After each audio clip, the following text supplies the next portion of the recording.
છોટાઉદેપુરમાં ચોમાસાની શરૂઆત પૂર્વે જ પ્રી મોન્સૂનની કામગીરીની પોલ ખુલ્લી પડી ગઈ છે. સામાન્ય વરસાદમાં જ સિહોદ ડાયવર્ઝન ધોવાઈ ગયું છે, ત્યારે ભારે વાહનો માટે આ રસ્તો બંધ કરી દેવામાં આવ્યો છે. બોડેલી છોટાઉદેપુર વચ્ચે આવેલ સિહોદ ડાયવર્ઝન સામાન્ય વરસાદમાં જ ધોવાઈ જતા વાહન વ્યવહારને ભારે અસર પહોંચી છે. હજી તો પહેલા વરસાદની શરૂઆત જ થઈ છે અને નદીમાં પૂરતું પાણી પણ આવ્યું નથી. તેમ છતાં ડાયવર્ઝનને મોટું નુકસાન થતાં માર્ગની ગુણવત્તા અને તંત્રની કામગીરી સામે અનેક સવાલ ઉઠ્યા છે. ગઈકાલે રાત્રિ દરમિયાન પડેલા સામાન્ય વરસાદ બાદ સિહોદ ડાયવર્ઝનની નીચેથી માટી ધોવાઈ ગઈ હતી, જેને કારણે ડાયવર્ઝનનો એક મોટો ભાગ ક્ષતિગ્રસ્ત અને જોખમી બન્યો છે.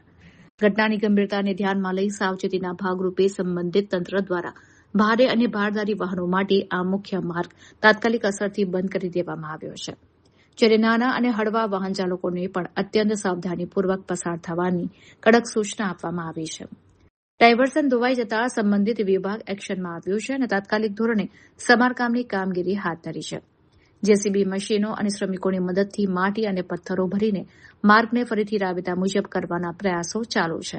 જોકે સ્થાનિકોમાં રોષ છે કે જો સામાન્ય વરસાદમાં આ હાલત હોય તો આગામી ભારે ચોમાસામાં આ ડાયવર્ઝન ક્યાં સુધી ટકી શકશે.